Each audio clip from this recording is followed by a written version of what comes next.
everybody, this is Zaya and Coda. We are the Aranda brothers of the Aranda Brothers Music Company, and this is the first installment of our web series, Video Diaries. To start off today, I'd like to thank everybody for joining the mailing list and the fanning us action on Reverb Nation. We are very appreciative. We like that you're listening to all the music, and we made a very conscious effort to actually get on everybody's site and give them a listen. There was some great stuff there. Actually got a few fans from Denmark. That was surprising. And I think we have about 10 fans in each state across the southeast, and I think there was one person in Canada. I'll have to double check that.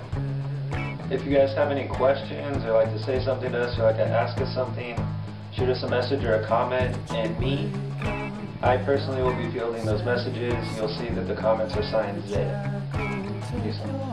Okay, so next we are going to talk about some new material. Anyone who has visited this site before has recognized that we have sort of stayed in this one little bucket of the alternative music, and little do people know is that my brother and I, we do a lot of music across many different regions. We've played in restaurants doing Spanish flamenco guitar for about 3 to 4 years in upstate New York. We also do classical music. I compose music on the computer, and then my brother plays it, and he's just like a sight reading master. He sight reads it, he plays it, he's like a robot. So be on the lookout for those on the site. We are going to vastly expand our catalog so that we can hopefully have a little bit of music that everyone can get into on our site. On that subject, we have a new single coming out Saturday. It is called Stay. It is written by me and arranged by Coda. Be looking out for that. It'll be on the site around midnight. Yep, and just to give you guys a little bit more of an idea of our duties and responsibilities as it pertains to this musical project, myself, I'm a percussionist.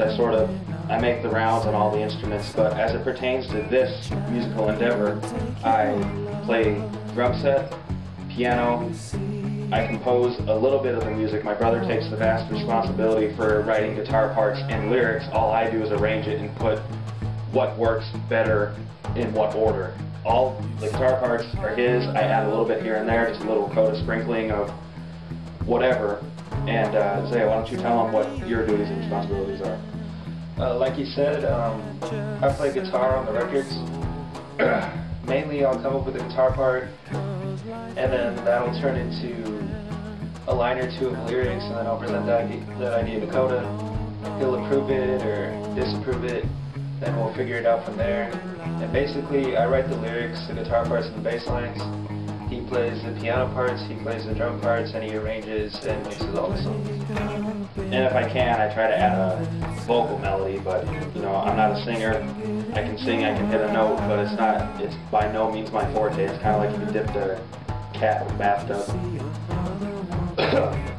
Okay, next, we are going to, later on in this episode, we are going to give you a tour of our studio, which is actually located in my bedroom, which I'm cool with that. You know, music all around, all the time, all day, every day, good.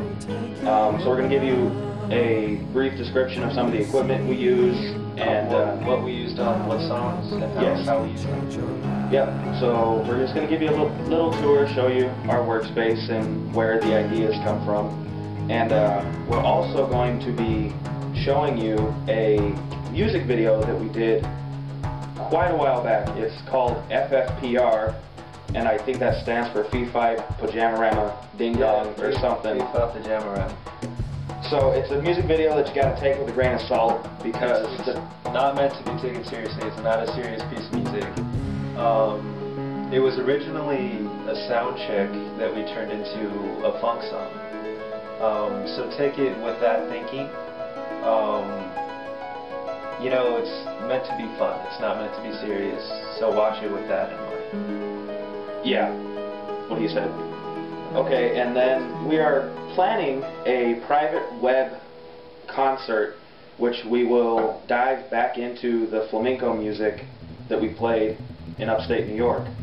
So that'll be, like I said, private web concert. We're just going to record ourselves doing the music, and we will post it on YouTube, and then sequentially it'll end up on Reverb Nation for your viewing pleasure.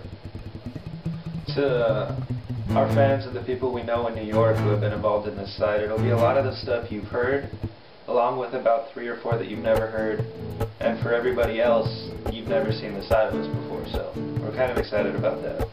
Yeah, we're really starting to, you know, spread our eggs around different baskets and show people that have fanned us based on what's on there now that, hey, you know, we can do other stuff well too. It's one of the benefits of being a music major is that, you know, you're not stuck in one capacity as it pertains to music. You know, you sort of have many different veins that you can swim down. So we're going to try to take that musical endeavor here shortly, and you'll be along for the ride.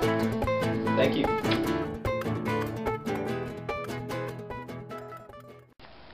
Hey guys, we're about to take you around the studio, show you some of the equipment that we use, and give you a brief description of how we use it, and here we go. Hey guys, okay, this is what my brother and I like to call the mothership. It has all kinds of PDFs of music that we play, and we keep in contact with all the message boards on Reverb Nation. Right here, you're looking at the fans. You see that we got 3 pages. Pretty happy about that. Hopefully we can keep everyone pleased. So that's about what we do on here. You know, we add our music to iTunes, add it to YouTube. We're going to be uploading this video on this computer. So that's how we do things as far as the computer is concerned. Here, if we're like doing family time or we're not at home, we just connect to Wi-Fi and we answer emails and stuff and check to see how the stuff is going using the tablet. Okay, here we go. This is a Tascam Digital Porta Studio 2488 MK2. Now it's a portable studio, so that means we have to record the rhythm track and the bass, okay, start over. We record the drums and the rhythm guitar track live. That means it's one take, and then we go back and we lay over all the ornaments afterwards. So sometimes when we're playing a track 6 to 7 times, if there's one tiny little glitch that we don't like, we gotta fix it. Like I said earlier in the video, I'm the percussionist of the group, and I'm going to take you through some of the equipment that I like to use. Okay, these right here are the Sabian V8 Pro. It's an 18-inch medium crash. I've got 2 on each side, because you know I like to hit them at the same time, left and right, and I like to be the same note. Okay, so I've got the 18-inch crash, the 14-inch hi-hat, the 10-inch splash, the 20-inch ride, and the 16-inch China over there. China cymbal, favorite cymbal. Coming in the close second, it'd be the splash right there. Okay, now the shell is a Gretsch Maple Renown kit with the extended bass drum. What the extended bass drum does is sort of makes the bass drum sound like a cannon. So anytime you hit it, you feel it in your chest, and it's pretty exciting. The pedal is an iron Cobra, and the reason I like this pedal is it's a dual chain drive pedal. So that means I kind of hit kind of hard, and anytime I play the bass, that chain will withstand the power of my foot trying to go through it all the way to China. Okay, so next, this is a Simmons SD9K electric drum set. What I do here is, you know, you can plug up your iPod to this or any sort of MP3 playback device, and I just plug my headphones into it, plug the iPod in, and drum along to my favorite tunes. Sometimes I drum along to, you know, orchestrations with all the different time signatures, and it's a really good way to practice and, you know, keep on your feet. This is a Monarch 1926 piano. Now the cool thing about this piano is that whenever I bought it off a guy from Craigslist, and I used my graduation money for it, so it was like $400 or something. And needless to say, it needed a lot of tuning up and a lot of TLC whenever I got it. But what I found out about this piano is that it was made way back when, like 1920s. So back then, there wasn't a ban on ivory, like elephant tusks or walrus tusks. So these keys right here, they used to be ivory. So whenever the ban on ivory trade got put into place because poaching was getting so bad, they actually had to go through and change all the keys. So at one point, there's elephant teeth on this piano, and I thought that was kind of cool. Fun fact, this is the piano that I used to record the piano track for Velvet Sky.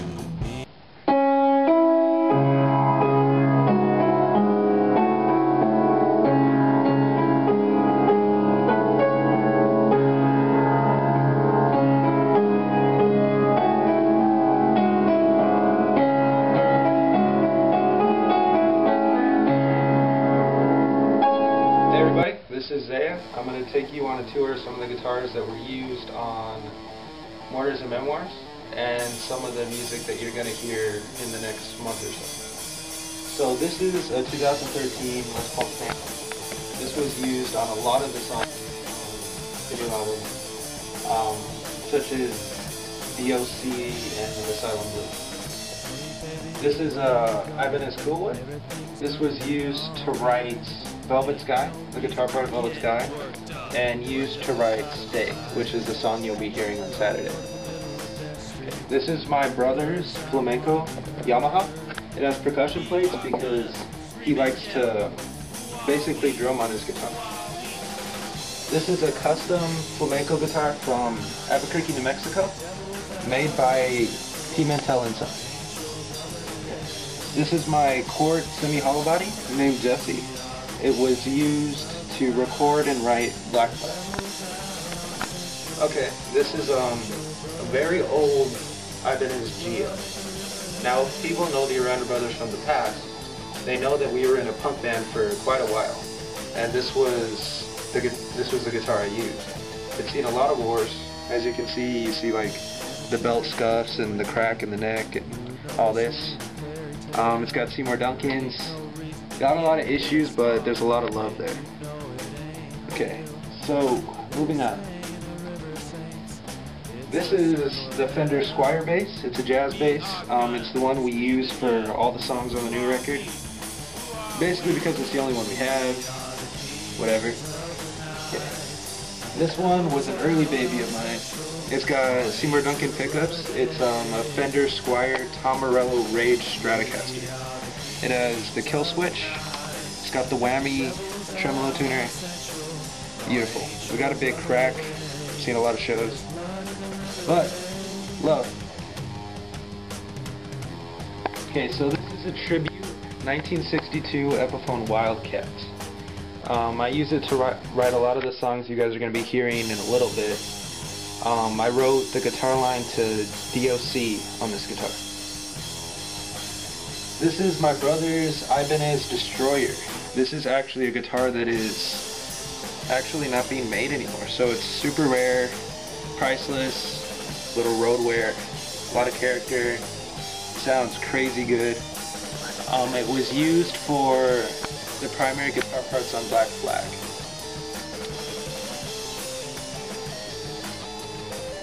Moving on. Okay, this is my Slash Appetite Epiphone Les Paul. It has a Seymour Duncan's.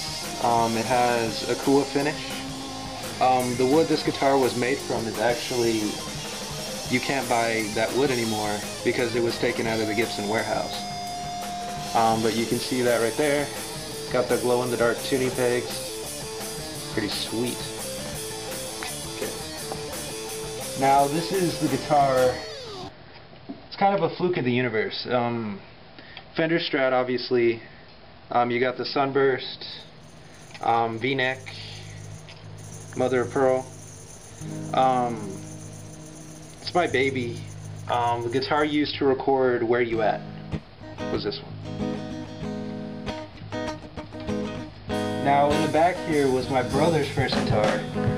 It's basically kind of a flea market deal, weighs about 1,000 pounds. Les Paul lookalike. Played a couple shows with that on the patch just because it has a grizzly mean tone.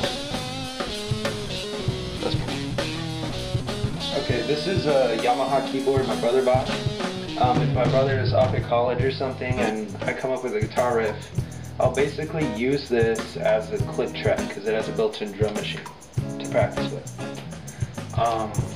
Down here are the noisy bits. You have the Digitech RP500, which is basically used to make most of the distortions on the new record. Made a custom chorus for the solo and DOC. Used a custom gain distortion and a compressor for Black Flag. You have your basic Fender distortion, your chromatic tuner, Jimi Hendrix Octavio. I've yet to use this, but would like to use it soon. You have your overdrive, your grunge, an old outdated Digitech that I used to use, and you have your Jimi Hendrix box wall. Okay, this little dude is a Esteban G10. It's just a practice amp. It's one I use to write with so I don't blow everybody away. This is old and trusty Fender Frontman 212R. Been using this for about 5 or 6 years. It was used to record the whole record. Everything you heard was with this amplifier.